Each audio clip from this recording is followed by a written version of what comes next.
भगवान गणेश जी सरस्वती नमन करते हुए अपने मंच के सभी सहभागियों को भी काम करता हूँ और आप सब कवियों को भी सरस्वती की तरह और जो सुनने के लिए भी मौजूद है उन सभी को प्रणाम। देखिए समस्या तो ये रहती है कि हमारा पास समय कम है।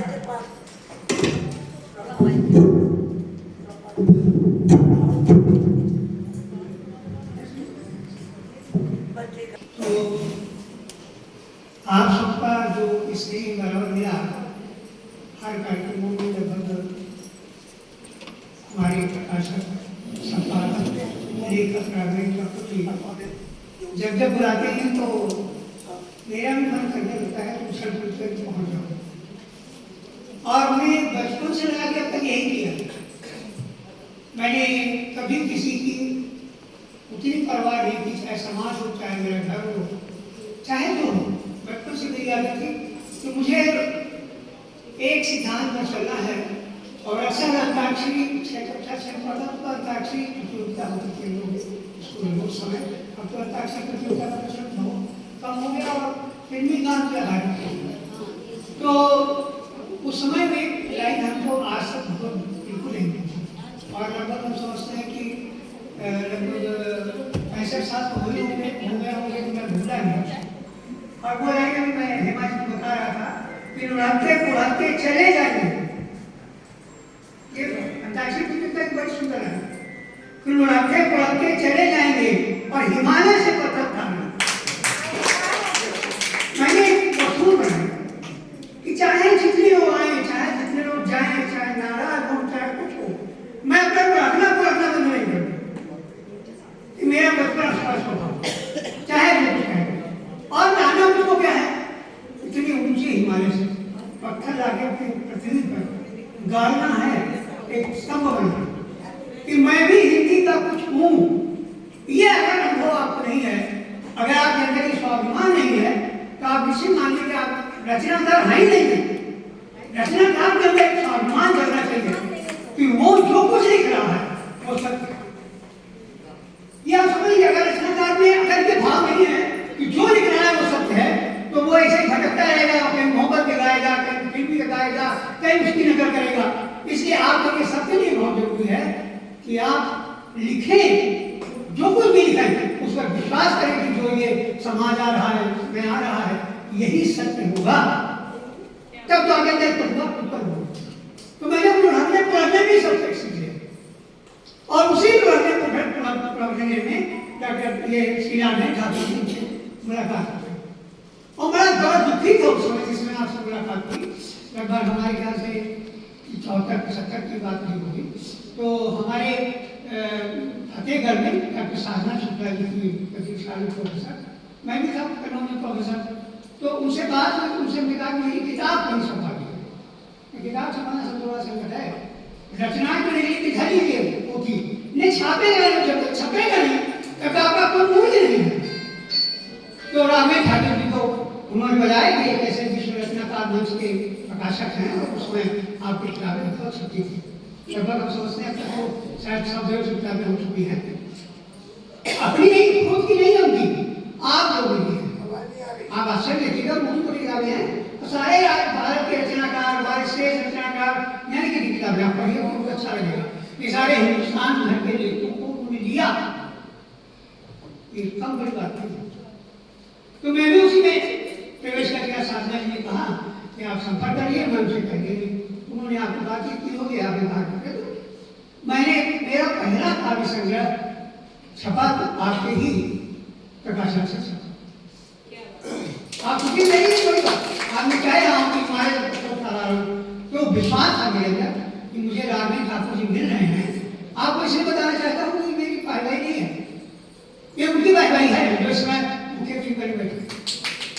तो उन्होंने क्या किया कि किताबें छापी और उसके बाद 4 किताबें छापी। देखिए मेरी शुरुआत कहाँ से, ऐसे बड़े हिमालय के जो प्रकाशक हैं, संपादक हैं, सब हैं, ऐसे ऊंचाई पर चढ़कर मेरी 4 किताबें छपी और तब मेरी 50 किताबें छप चुकी। और एक कहानी मुझे कहानी किसी का भी फिर हमने धीरे से कहा कि आप हमारी कहानी संग्रह के साथ लीजिए, बहुत अच्छा लगा। उन्होंने कहा मुझे समय दीजिए तब मैं कहानी आपको पढ़ूंगा, जब मैं छाप सकता हूँ। ऐसा कोई करेगा आज के समय में? किसी को फुर्सत है? आप करिए लिखने की फुर्सत नहीं, सुसाइड का आपको लिखेगा करेगा। आप 2 दिन रहे कानपुर में, हमारे 2 दिन रहे और 2 दिनों में 8 कहानियां आपने पढ़ी, मैंने बताया सब संदर्भ, आपने उसको सही किया और आपने श्री रामदास की श्रेष्ठ कहानियां संग्रह को प्रकाशित किया। ऐसे हिमालय के उत्तम शिखर पर हम लोग हैं जिनसे मिल रहे हैं। मैं तो बहुत बड़ा बन के दिखाई पड़ रहा हूँ, बड़ा भाई को पापा या खाना खाने, आप ही नीचे हैं। आप ढूंढिए ऐसे सर्च करिए और आप जितने दूर पे चले जाएंगे आप उतनी आगे बढ़ते जाएंगे, क्योंकि बहुत जरूरी है कि आपको संभालने वाला भी कोई हो, आपको देखने वाला भी कोई हो, आपको समझने वाला भी कोई हो, जो आदमी होगा। तो आप कह रहे हैं ना, आपको कहा कि मेरा परिवार है, तो परिवार का मतलब ये है कि जिस व्यक्ति की अगुवाई में करना है हम उसका साथ दें और उसके साथ खड़े हों, तब तो साहित्य परिवार हो, ऐसे नहीं हो सकता। तो इन्हीं शब्दों के साथ मैं आभार और तो नहीं दे सकता राजनीति ठाकुर जी को, मैं रेडी हूँ और मैं यही चाहूँगा कि अंतिम सांस तक इस परिवार से मैं भी जुड़ा। और देखिए किताबों की कई किताबें आज मंच पर आई हैं आपके सामने। पहली किताब है डॉक्टर हेमा पांडे जी। हेमा पांडे जी को इस परिवार से जुड़े भी काफ़ी अर्से से जुड़े हैं, मैं तो बहुत बार में जुड़ा हूँ। और उनकी किताब छत्तीसगढ़ क्षेत्र की लोक कला, बहुत अभी तो समय पढ़ नहीं पाया हूँ, लेकिन जो इन्होंने विषय लिया है बहुत अच्छा और इस विषय के साथ उन्होंने बड़ी गंभीरता से लोक कला को प्रस्तुत किया है। एक चीज देखिए, रचनाकार की 2 चीजों को बहुत विशेष रूप से प्रकट कर सकता है, पहला कला और संगीत। तो संगीत और लोक कला क्या है? व्यवहारिकता है। व्यवहारिकता हमारी ऐसी होनी चाहिए जो सांस्कृतिक हो। अगर आपके अंदर सांस्कृतिक वैभव नहीं है तो आप निरंतर जीवन जी रहे हैं, आप समझ लीजिए। आपके अंदर संगीत नहीं है तो आप जानवर न सुबह तो गाना सुनते नहीं, गाने तो सुनते, गाना तो मनुष्य ही सुनता है। और मनुष्य को भगवान ने, ईश्वर ने ऐसी अनुकृति बनाया है जो तरह तरह के कामों को प्रसारित करता है। तो आप समझिए कि लोक कला को, छत्तीसगढ़ की लोक कला को बहुत पिछड़ी हुई लोक कला है, लेकिन बहुत उन्नतशील लोक कला है, उसको सामने लाना बहुत बड़ा काम, छोटा बड़ा काम नहीं है। और इसको बहुत गंभीरता से जिनके पास आप पहुंचे गंभीरता से पढ़ें और देखें कि हमारी कला का क्या मूल्य है। क्योंकि हर जगह की कला है, उत्तर प्रदेश की कला अलग है, छत्तीसगढ़ की कला अलग है। हम अभी भोपाल गए थे, वहाँ का जो कला केंद्र है भोपाल का बहुत विशाल बना हुआ है। वहाँ सभी छोटी चीजें भोपाल सरकार ने उसको संरक्षित किया है। आप कभी जाए भोपाल तो ऐसे भोपाल की कला केंद्र को आप जाके कैसे खाना बनाते हैं, कैसे चूल्हे हैं, कैसे उनके कपड़े हैं, कैसे उनके बहुत अच्छा, जैसा आपने किताब में व्यवहार किया है वैसा ही वहाँ सरकार ने अपने क्षेत्र की कला को बहुत डेवलप किया। ये बड़ी अच्छी बात है। तो मैं इस लेखिका डॉक्टर हेमा पांडे जी को बधाई देता हूँ और बहुत बहुत शुक्रगुजार हूँ उन्होंने उनके साहित्य को।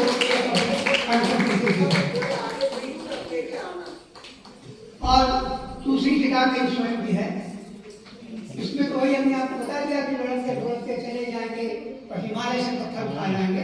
तो इलाहाबाद में जो जीवन मैंने जिया है, मैं जब मैं इलाहाबाद का हूँ, इलाहाबाद में ही मेरा घर है, गाँव में।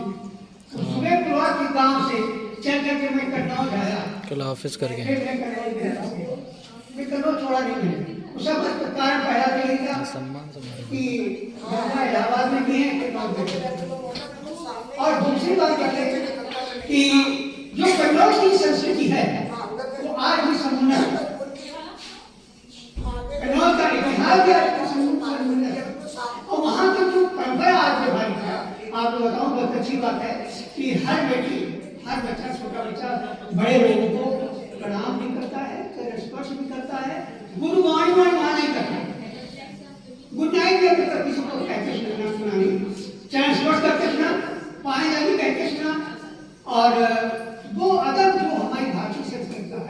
वो कन्नौज के क्षेत्र में मौजूद है।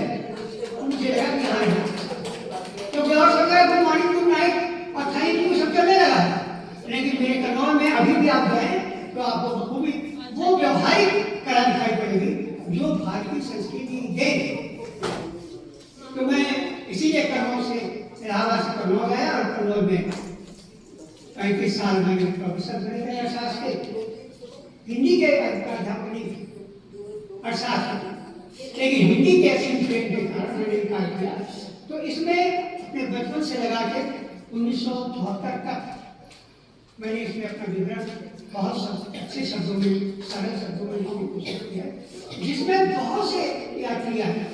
पंडित सुमित्रानंद जी आए, पंडित बिलाचंद जोशी जी आए, महादेवी जी भी आई, नरेश मेहता आए, डॉक्टर जगदीश गुप्ता आए और बहुत से साहित्यकार इसमें आप देखेंगे कि आए, नए बड़े छोटे सबसे मेरा जब संपर्क रहा उनके बारे में मैंने लिखने की कोशिश की और उनकी उनसे हमारा समुद्र उनको मैंने व्यक्त किया। इसीलिए मैंने इलाहाबाद बात रखा कि लोगों ने कहा कि अब तो प्रयागराज हो गया है। मैंने कहा कि प्रयागराज भले ही हो गया हो, लेकिन इलाहाबाद आज भी है और उसी के नाम से जाना जाएगा। हिंदी का मक्का कहे जाने वाला इलाहाबाद ही है, प्रयागराज नहीं। प्रयागराज तो धर्म क्षेत्र है, लेकिन इलाहाबाद जो है आज भी हिंदी का मक्का 1980 तक कहा गया। 1923 से लगा के 1980 तक सब मौजूद थे, पंत जी मौजूद थे, महादेवी मौजूद थी, निराला चौसठ पे चले गए, निराला जी भी उस समय थे। ऐसे ऐसे लोग थे जहाँ उस समय कहा जाता था इलाहाबाद का मक्का है। अब देख को मजबूर होकर के दिल्ली छोड़ करके इलाहाबाद आना और 10-10 20 दिन रहना पड़ता था। कैसा लोग मैं निकल जाऊंगी। उन्होंने बहुत कोशिश की ताज सप्तक को नई कविता में लाने के लिए, और आप विश्वास करिए ताज सप्तक का उतना स्थान नहीं मिला जितना कि डॉक्टर जगदीश गुप्ता ने जब नई कविता को साबित किया है। आज भी नई कविता उन्हीं के द्वारा कही जाती है, उसी का ही है नई कविता और अगेन का ताज सप्तक। तो ये सौभाग्य इलाहाबाद को मिला, प्रयागराज को नहीं मिला। प्रयागराज जो चला है जब से नाम को देखा जाएगा, हम तो वहाँ रहते नहीं हैं, लेकिन इसीलिए हमने फिर इसका नाम रखा इलाहाबाद। मैं ज़्यादा कहूँगा कहते चलो तो बहुत समय लग जाएगा। मैं एक कविता छोटी सी मैं आपको सुना दूँ।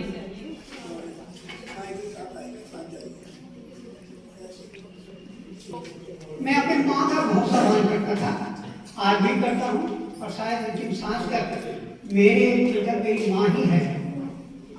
तो मैंने कविता उसमें लिखी है। देखिए माँ का संदर्भ भी आपको बताएंगे, जितनी देवियाँ हैं वो सब माँ। ऐसा नहीं मेरी माँ चली गई, ऐसा नहीं, मेरी माँ वो में मेरे साथ भी है। इस संदर्भ मैंने सोचा ये नहीं मेरी माँ गई तो चली गई, ऐसा नहीं। माँ कभी मरती नहीं है, दूसरे रूप में खड़ी जाती है, तीसरे रूप में खड़ी जाती है, चौथे रूप में खड़ी जाती है। इसीलिए महिलाओं को देवी कहा गया, पुरुष को देवता नहीं कहा गया, महिलाओं को कहा गया। उसका कारण है कि उसको माँ का दर्जा मिला हुआ है। तो मैंने उसी पर एक कविता लिखी, बहुत छोटी है। माँ तुम्हारे व्यक्तित्व की अजस्र धारा बिंदु के समुद्र में जब मैं उतरा, ये सभी माँ की है। माँ तुम्हारे व्यक्तित्व की अजस्र धारा बिंदु के समुद्र में जब मैं उतरा। छोटा बच्चा जब माँ के साथ उतरता है, तो संदर्भ लिया है, उतरता चला गया अंदर तक, चलता चला गया, जोर खुलते गए। देखिए माँ के साथ ऐसा होता है, और कोई भी व्यक्ति किसी भी और संबंध उसने नहीं होता, उसमें है। उतरता चला गया अंदर तक, चलता चला गया, जोर खुलते गए, गलती रही गांठें झुलती रही, निकली सहज अजस्र धारा, पहुँचते पहुँचते तुम तक परिचित अंधेरा तुम तक, पहुँचते पहुँचते तुम तक परिचित अंधेरा तुम तक, परिचित अंधेरा टूट गया। गला छोटे छोटे समुद्रों में बंधी बनी आंखें खुलने लगी, चमकने लगी, अभय मुद्रा। बनी बनी आंखें खुलने लगी, चमकने लगी, अभय मुद्रा। मैं क्या से क्या हो गया माँ, तुम्हारे तक पहुंचने में माँ के पास पहुंच गए। सारे तिलक है वो अमृत होता है, इसीलिए मैंने इसको लिया है। मैं ज्ञान से क्या हो गया माँ, तुम्हारे तक पहुंचने में अमृत हो गया, अमृत